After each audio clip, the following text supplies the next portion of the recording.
This Torah class is brought to you by TorahAnytime.com. Welcome everyone to this week's special edition of All Parsha on the Ben Le'ashri, on Parshas Boy. Ben Le'ashri, of course, of the Tzaddik of Ranan, Rabbi Yitzchak HaKohen Huberman.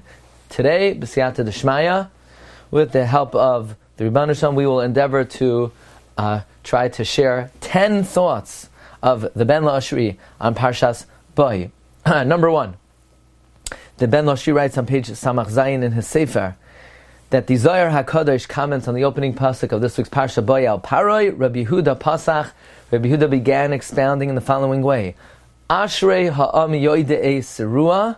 Fortunate are the people who understand Trua, how to blow the shofar. And the Tzaddik Ranana asks, firstly, Rabbi Yehuda doesn't even expound on this pasuk. Secondly, what in the world does this pasuk have to do with the opening pasuk of Parshas Boy? What does Ki ani hechbadati es libai v'eslev avadav got to do with Tekiyah Shofar? Tekiyah Shofar, man dachar shemei, who mentioned anything about Tekiyah Shofar here?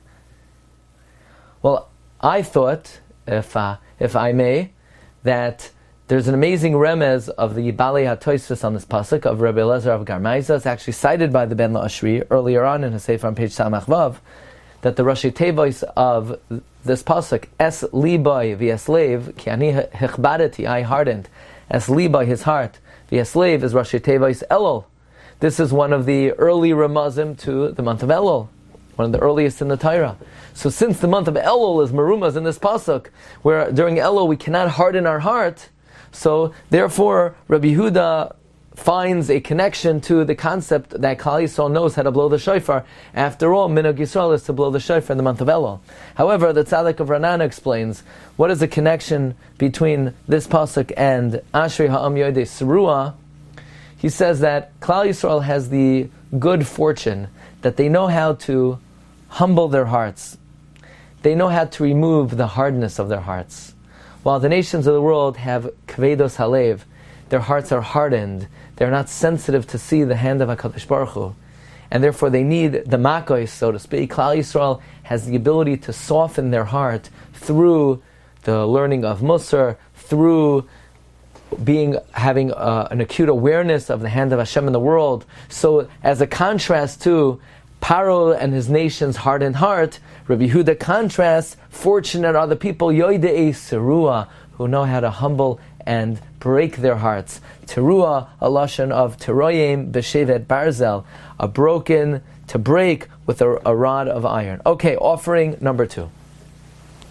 Vayoimru avdei Paro elav. The servants of Paro said to him, Ad masa yeh zeh lanu l'moikesh. How long is this guy going to be a stumbling block? First of all, what do you mean this guy? Say Ad masa yeh Moshe lanu l'moikesh. Say his name. Second of all, why zeh? What about Aaron? Aaron was with Moshe. In fact, when they ran after them, it says Vayushav es Moshe ve'Aaron. They brought them both back, so they should say Ad masa yeh ela lanu l'moikesh.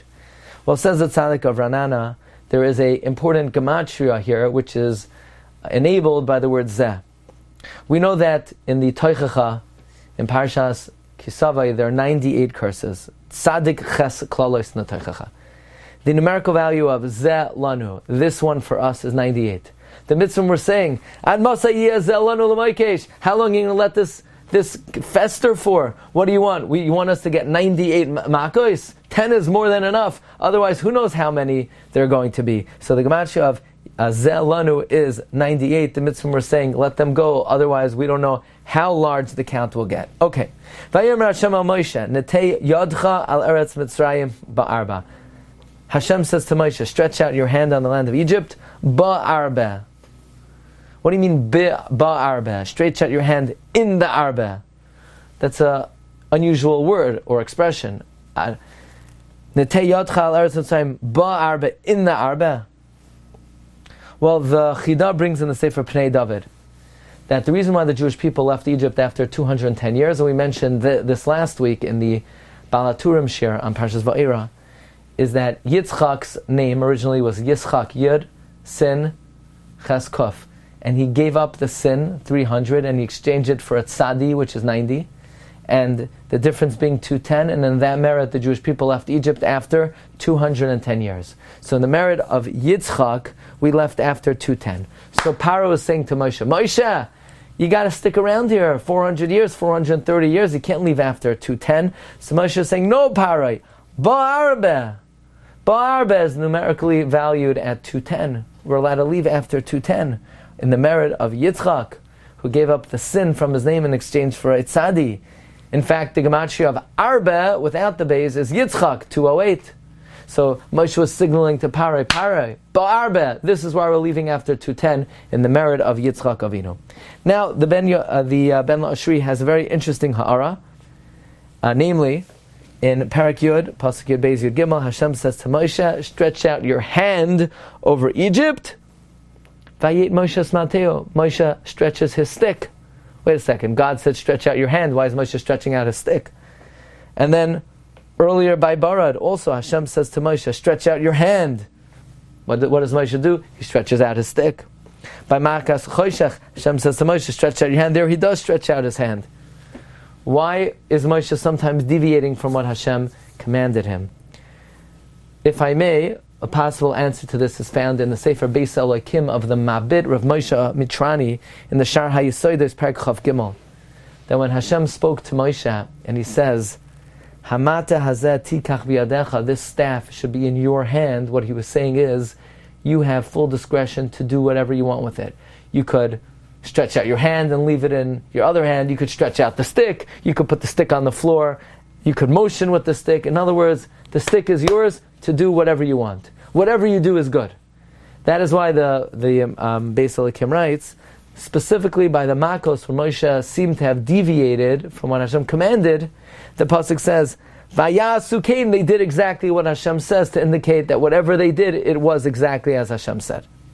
Now in offering number 5, again the Ben La'ashri deals with this question, and he says, Me'olam tamati, I've wondered my whole life, why Moshe Rabbeinu deviated from what God said. God said, stretch out your hand. Moshe stretches out the stick. He says, possibly you could explain based on the comments in Orach Chaim HaKadosh on the word ba'arbe, that ba'arbe means ba'arbe, put a locust on the stick and stretch it out. So that's what ba'arbe refers to. The word ba'arbe is referring to taking a locust and putting it on the stick. So in fact, Hashem did tell Moshe Rabbeinu to stretch out a stick, and therefore Moshe Rabbeinu is doing exactly as he was told. Offering number 6, which is the main offering of this week's Ben La'ashri, are the words of the pasuk, Daber na ba'oznei ha'am. Please speak to the ears of the people, and everyone should borrow from their friend, and each woman from their neighbor, silver, gold, and God gave the grace of the people in the eyes of the Egyptians. Also, Moshe Rabbeinu was very great in the land of Egypt, in the eyes of the servants of Paroi, and in the eyes of the people. And Rashi says, if Hashem says the word na, that means Hashem was begging them. Hashem was saying, do me a favor, I beg you, please borrow the gold and silver so you leave Egypt with great wealth, because I don't want Avram Avinu to say that va'avadim ve'inu oisam kiyem bahem, that you fulfilled God, that they were served and afflicted, but v'achar kach yetzu b'rechush gadol, afterwards they will leave with great wealth, lo kiyem bahem, you did not fulfill. Therefore, they must borrow. Please ask them, I beg you, to leave with gold and silver. Why? Shelo yoymar oisay tzadik, so that righteous man, Avraham Avinu, does not have any complaints. So the well-known question is that God has to fulfill His word whether Avram has complaints or doesn't have complaints. Isn't it more basic for Hashem to have the Jewish people borrow the silver and gold because He said that we were going to leave with great wealth? Why is what the concern of Hashem, what Avram Avinu is going to say? Isn't it more basic that Hashem should be concerned to actually fulfill His word? And it is brought, a further question that the Ben La'ashri asks is, the language of Rashi is that Avram Avinu will say, you fulfilled in them va'avadim ve'inu oisam, and you did not fulfill in them v'achar kach yetzu b'rechush gadol. Why? Va'avadim v'inu oisam kiyom bahem. They will be enslaved and afflicted. You fulfilled in them. Why the repetition again? Ve'achar kach yetzu b'chush gadol lo kiyom bahem. You did not fulfill in them. Ve'achar kein yetzu b'chush gadol. Another question is that Chazal say one of the reasons why the Jewish people did not want to borrow the silver and gold is because it was a load. It was too heavy. Ask the Tzaddik Ranana, that seems ridiculous.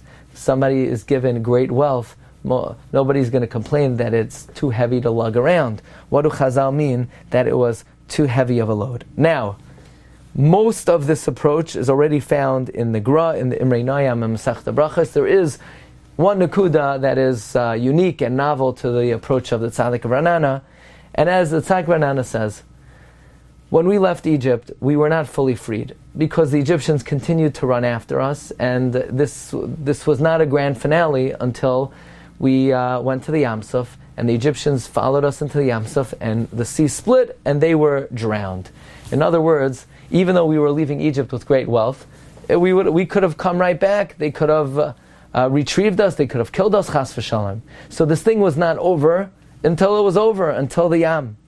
Now we know that actually at the Yam, we got much more wealth than we did by borrowing the silver and gold from the Egyptians 7 days earlier. In fact, Chazal say on the pasuk, Toirei zahav na'asalach im nekudos hakosef, that Chazal say on this pasuk in Shir Hashirim, Gedoyla hoisa bizas hayam yoismi bizas mitzrayim, that the spoils that we took from the sea were even greater, much greater than what we took out of Egypt. So the Jews said to themselves, look, we know this tradition. We know God promised us we're going to leave with great wealth, and that will be fulfilled when it's over, namely at the sea. Why lug all the silver and gold to the sea? Let the Egyptians carry it. Let them do the dirty work. In other words, we're getting it anyway. Why should we be the schleppers? Let them schlep it, and then we'll get it. Anyway, what we're going to get in the end is much greater. So that's what Chazal mean, that the Jews did not want to schlep because it was so heavy. It's not that they didn't want to schlep money, it's they figured they're getting it anyway, why bother? Now, Hashem said, you're right, you're going to get it anyway. But Avram Avinu, who's watching from Shamayim, the way the Gra says it, as he sees you leaving, he may not know and realize that you're not getting it until later, so he may question for 7 days, where's the gold and the silver? That's how the Gra learns. Tzaddik Ranana says, no, Avram Avinu was privy that ultimately they would get the silver and gold, the same way the Jewish people apparently were privy to that. But what Avram Avinu's taina would have been is, you fulfilled va'avadim v'inu oisam with those Egyptians. Those Egyptians enslaved them, afflicted them. And then what? They're going to die, and they're not going to see with their own eyes that we're wiping them out of their gold and the silver. Va'avadim v'inu oisam kiyem bahem. You fulfilled in those Egyptians that they were enslaved, and they were afflicted, but you did not fulfill in those Egyptians. And therefore, I don't want Avram Avinu to say, of course Hashem was going to fulfill His promise, but I don't want Avram Avinu to say, but it wasn't in those Egyptians. Okay, we move on to the next offering, also on those psukim. The pasuk ends off, Perek Yud pasuk Gimel. Gam ha'ish Moshe gadol ma'od be'eretz Mitzrayim be'enei avdei Paroi uve'enei ha'am. Also, the man Moshe was very great in the land of Egypt, in the eyes of Pharaoh and the eyes of his people. Who cares? What's the point of that? Why does the Torah say Moshe was very great in the eyes of the Egyptians? It's irrelevant. Says the Tzaddik of Ranana, no, it's very important. Because you might wonder, why was Moshe Rabbeinu not busy in the mitzvah of taking the Bizas Mitzrayim, of borrowing money, gold and silver from the Egyptians? Maybe it's because since he afflicted them with the Makos, they hated him, and they would never lend to him. And that's why he was not busy with that mitzvah, because maybe Moshe felt he would not be successful in borrowing. The answer is no, absolutely not. That's not the reason he wasn't busy with it, because he was very honorable in their eyes. He was gadol ma'od b'Eretz Mitzrayim be'enei avdei Paroi ve'enei ha'am, and if he would have asked to borrow, they would have becovered gadol, lent him and a lot of jewels and a lot of wealth. So why didn't he busy himself with the Bizas Mitzrayim? The answer is, as Chazal say, Chacham liv yikach mitzvahs, because he was involved in a more important mitzvah, namely the burial of Yosef HaTzadik. Okay, offering number 8. Ani yotzei b'toich Mitzrayim. Parak Yud Aleph Pasuk Ches. I will go out amidst Egypt. The Targum translates the word yotzei as miskali. I will be revealed within Egypt. Says the Tzaddik Ranana, but b'toich does not mean to be yotzei, to go out. Does that mean to be revealed? Says the Tzaddik Ranana, there is a great remez that is latent over here. The word ani is Gematria 61. Ani 61 will be revealed within the word Mitzrayim, which is 380. 380 plus Ani 61 is 441 MS. God is saying the truth will be revealed in Egypt, and when the truth is revealed, all sheker, all falsehood dissipates and withers away. Okay, number 9. HaChodesh Hazel Lachem. This month shall be for you. The Medrash says in Shemais Rabbah, Parsha Tesvav, Ois Yodalid. This pasuk is a reference to the idea, Bi Malachim Yimleichu. In me kings shall reign. And the Mefarshim ask, what does this pasuk, Bi Malachim Yimleichu, got to do with the pasuk of HaChodesh Hazel Lachem?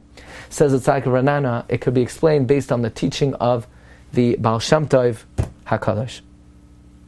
The Baal Shem writes, brought in the Dega Machne Ephraim on this week's Parsha, that in the month of Nisan, God coronates the kings of the Ummah Ha'olam in heaven, and tzaddikim are perceptive to that coronation, and they could maneuver it, and they could tamper with it, and they could say, no, Ribbon Shalom, let's take this guy out, let's put this guy in. In other words, there is a investiture, there is an inauguration that goes on in heaven of the presidents and kings of the nations of the world on Rosh Chodesh Nisan, and the tzaddikim are privileged to be involved in that. HaChodesh Hazel Lachem, therefore the Medrash says, Bi Malachim Yimleichu. This in fact is the month that, although you don't see it here in this world, but in the Shamayim, that is the time that the kings of the world are coronated. And finally, the last offering for this week, HaChodesh Hazel Lachem Rosh Chodashim. This month will be for you the head of the months. Chazal say, HaKadosh Baruch Hu says to Klal Yisrael, this is the Psikta Rabasi,